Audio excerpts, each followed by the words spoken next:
In today's tutorial, I'm going to be sharing how you can make this painting in Procreate. Just a few things before we begin. The canvas size is 2905 by 3800 pixels. I really don't know why I didn't make it 2900 for the sake of simplicity, but here we are. I'll be using mainly the round brush, flat brush, and various texture brushes, all of which are Procreate defaults, so no need to worry about any fancy brushes. With that said, let's get into it. I'm going to start by choosing the flat brush, which can be found in the painting section of brushes. I then want to fill the canvas with a neutral grayish blue color. This will be our sky layer. I usually like to paint this in first as it gets down some colors onto the blank canvas. A blank canvas can be intimidating, so don't let it be. Once we have this flat gray color in, we then want to take a soft airbrush and hit the top portions of the sky with a lighter blue, creating a gradient. We should continue this gradient to the very top right of the canvas where we can paint it white. As mentioned earlier, I'm using the soft airbrush here, so this really helps get a smooth and soft transition between the colors. If you have any trouble getting a smooth transition, you can try using the Gaussian blur tool. With this gradient now painted in for the sky, we can move on to the next step. We should create a new layer above the sky and start to add mountains using the selection tool. To do this, tap the S-shaped icon in the toolbar and make sure it is set to freehand. The freehand selection will allow you to freely draw any shape and make it a selection. Draw the shape of the mountains and complete the selection by tapping the gray circle. Don't worry if your mountains don't look exactly like mine, feel free to explore different shapes. We can then fill the selected shape with a darker neutral blue as a flat color. We'll get to adding detail and texture to it later, but for now, this should do. Next, we're going to get some trees in the painting, so make a new layer and select the Salamanca brush. I'm choosing a slightly dark and neutral green color, and I'm painting in some brush strokes on both the right and left sides. I'm laying down a foundation of paint for these trees that I'll add detail to later on, so I'm keeping the color flat and as simple as possible. Remember not to get caught up in the details early on. I then use a flat brush and paint in some darker green values on top. Be careful not to get too dark with these values. We don't want there to be too much contrast here, but we do want some subtle value shifts. I'm starting to draw in a tree shape using both the round brush and selection tool. Since these are evergreen trees, we should stick to a triangular shape for most of them, and I'm following this similar pattern for the way that the branches and leaves come off of the tree. I really like the way that the selection tool can get this graphic feel for these evergreen trees. It's a quick and simple way to get down the impression of a tree without having to spend too much time on detail. Once I find a shape that I like, I switch to the hearts brush and paint in some vertical paint strokes that are placeholders for more future trees. When I say placeholders, I mean I'm going to come back and refine some of the shapes and edges of them, but currently I just want to get the impression of vertical triangular trees so I know where they are in the scene. But again, textures will come later and we can always refine the shapes. I really like the hearts brush because it gives a nice variety of texture and painterly splotches down on the canvas that we can then edit, erase into. And I also use the leatherwood brush to do this, so feel free to play around with textures to create shapes that you like. I just find that these two brushes do the job pretty well. And again, all of these brushes can be found in Procreate. I'm now using the snow gum brush to add some leaf textures towards the lower portions of the trees. It's another one of those leaf-like textures that can really save you time when painting. Next, we'll add a new layer above the mountain layer for trees further in the background. I'm selecting the Evolve brush and choosing a neutral blue lighter than the foreground trees that we just made. I'm then painting in some tree shapes in the lower middle portions of the canvas. I'll refine these shapes by erasing some of the edges to look more like evergreen trees. Here I'm choosing to squash them down slightly by using the Move tool.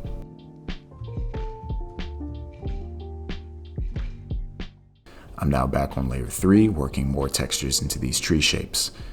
I start to add darker values by using the flat brush and painting in darker greens. Same as last time, be careful not to go too dark here, we don't want too much contrast. Make a new layer on top of the tree layer for more foliage. There's going to be shorter, more vibrant foliage down towards the bottom, so we want to use a lighter green for this along with a variety of leaf textures. And I'm using brushes such as Stickman, the round brush, and overall just a variety of different Procreate texture brushes. I'm painting them in with this neutral lighter yellow-green color, and I want to make sure that they're on the very lowest portions of the canvas near the base of these evergreen trees.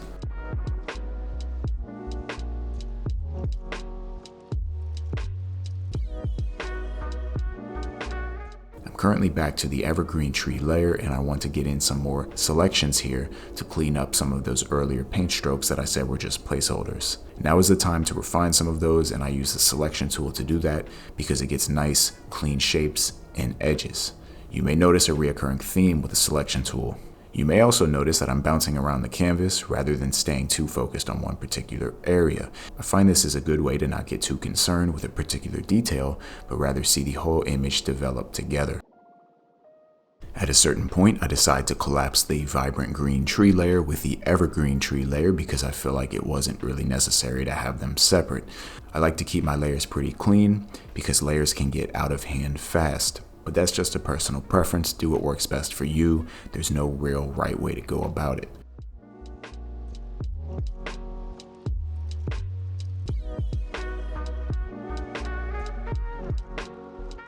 I'm continuing to build up these tree textures using different organic brushes from Procreate's organic section, and at the very base of these trees I'm adding a slightly more yellow, vibrant color.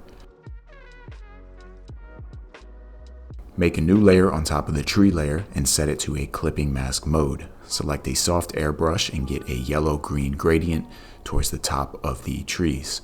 We want this to be pretty subtle, but it's going to give a nice transition from the lighter top parts of the trees to the lower, darker portions of the trees. Increase the value and saturation of the background trees if needed.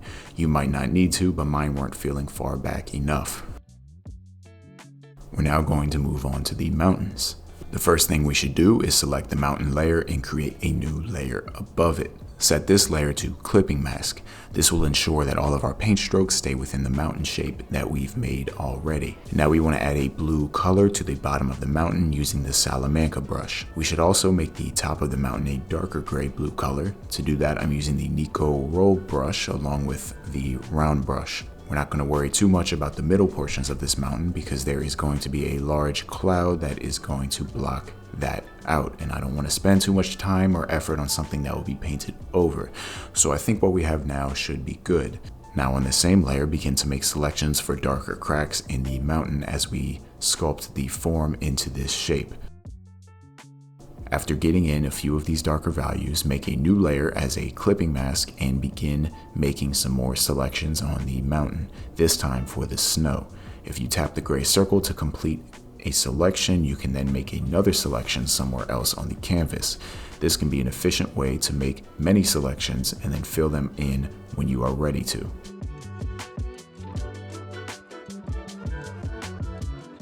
Paint these selections in with pretty much a white color. I just sampled the top right of the canvas there, and I'll add more shapes and selections and paint those in if I feel like I need more snow. And if I feel like I need less snow, I can just take some out by erasing it.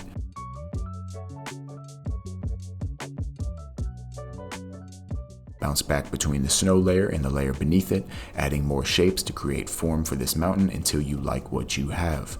I'll be using the round brush and selection tool to do pretty much all of it. One thing to keep in mind when painting details is to be careful of how much detail density you include in a certain area. So if you start to go overboard with the small little details of snow in one particular area, it can become noisy and draw attention. So it's good to have a balance between areas of rest versus areas of detail.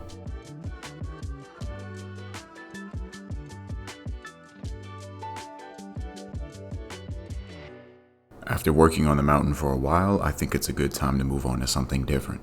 Head to the tree layer and make a few triangular selections for more trees. After that, add more detail to the trees using the round brush and selection tool. I'm going to do that for a bit, so I'll speed up the video here and I'll be back for the next step.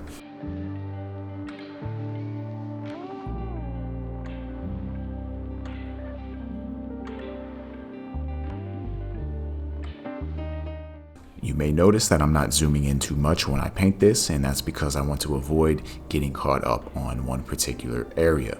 I'd much rather prefer to see everything together so I can have a view on how things look as a whole rather than getting distracted in some details.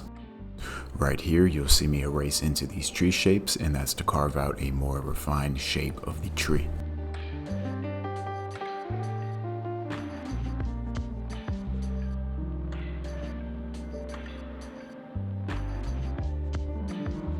Now for the next step, we are going to be adding clouds. These clouds are going to be in the midground, so we're going to go above the mountain layer, select the rainforest brush and paint in some cloud shapes near the middle of the screen. I decide to erase some of the edges with a soft airbrush to have a softer feel to the clouds, but you don't have to do this if you don't want. It's really a preference thing.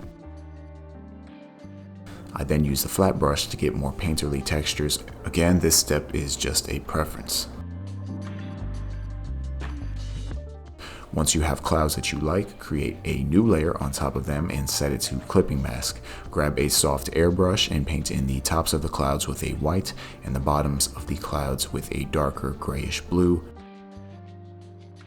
I then collapse the clipping mask layer back onto the cloud layer just to keep things clean.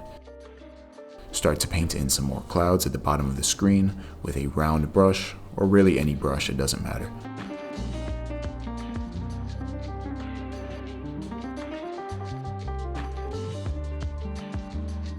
Create a new layer above the sky layer and use the same method as we just did before, using the rainforest brush and painting in some cloud shapes towards the top. We don't want to go overboard with these clouds, and I'm keeping the color relatively flat for now. You also may want to try slightly changing the brush size to get some size variety for these clouds. So I'm also erasing some of the edges here, similar to how I handled the last clouds, just to have some more of that soft cloud feel.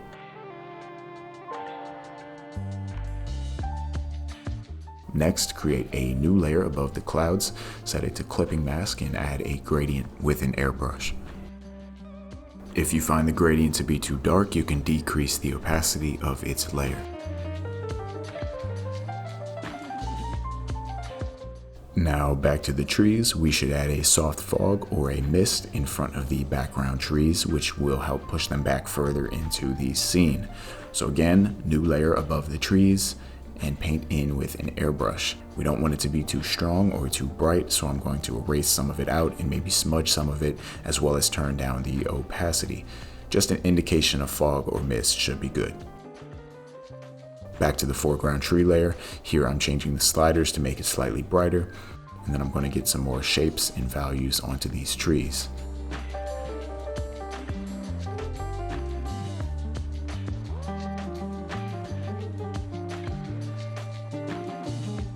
I'm painting much of this by hand, but also tapping in some texture, such as the snow gum brush.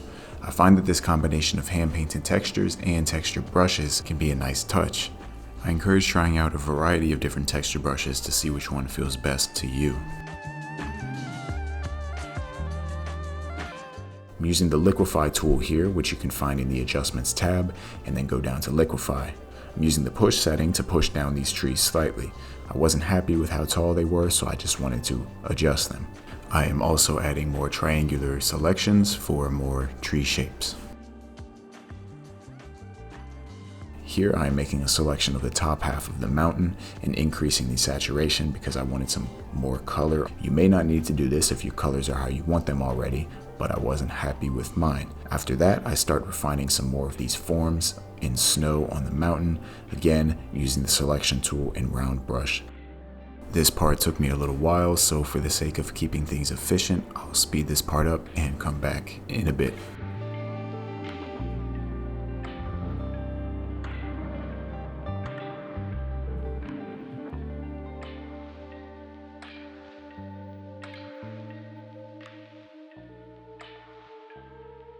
I'm going back to the mid-ground cloud layer and adding some more paint strokes from the flat brush just to refine the shape a little more. As mentioned earlier, you may not need to make some of these adjustments or changes if you're already happy with what you've painted. At this point, I am back working on these trees. I'm going to speed this part up as well because I don't want anybody falling asleep while I'm slowly painting in minor details, so I will be back in a moment.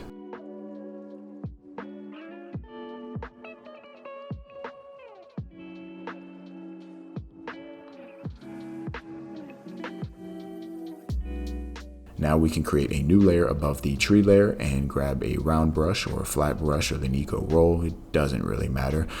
Decrease the size quite a bit and we can start to paint in some tree branches. We're going to use a brown color for this and we want them to be pretty thin and have a natural shape.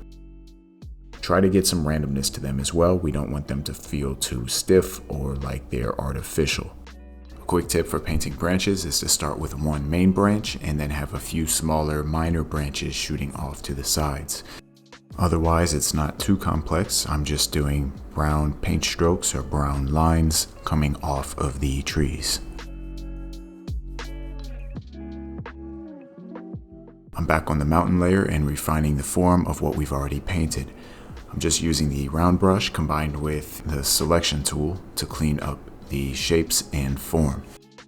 Again, this is one of those steps that you may not need to do depending on how your mountains are looking. I wasn't happy with mine, so I wanted to add more detailing to them.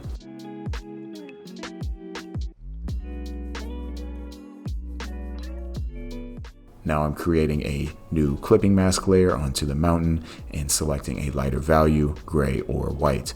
I'm softly brushing in this white color to have more of an atmosphere along the top of the mountains. So for the rest of the painting, I'm really just refining shapes, moving things around. A lot of what I'm doing is just cleaning up what's there and adding more to it. All the main elements in the scene are in, and now we're just refining and cleaning and just making everything look generally better. But we're not done yet, as we need to get in some final touches.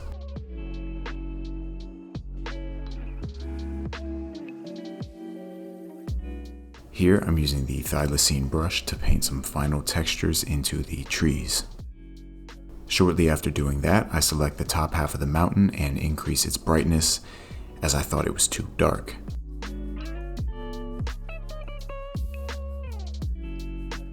I'm being a bit extra about the details here, but I then use the same thylacine brush to create texture onto the clouds. Definitely not needed.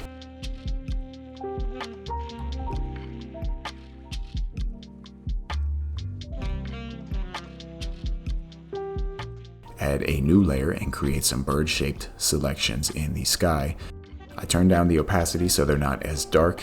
You may not need to.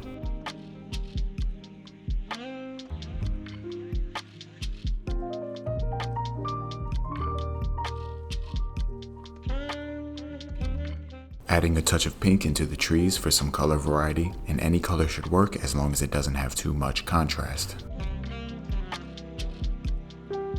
Finally, make a new layer below the mountain layer and make another distant mountain selection. This time paint it in with a lighter, more washed out blue, unlike what I just did there. If you make it too dark, you can adjust the brightness sliders, so no worries. You can copy and paste this layer onto the right side if you want more distant mountains in the scene. I may go add some more details later on, but for the purposes of this video, I think it does a pretty good job. I hope you're able to learn something from this. Thanks for watching and stay creative.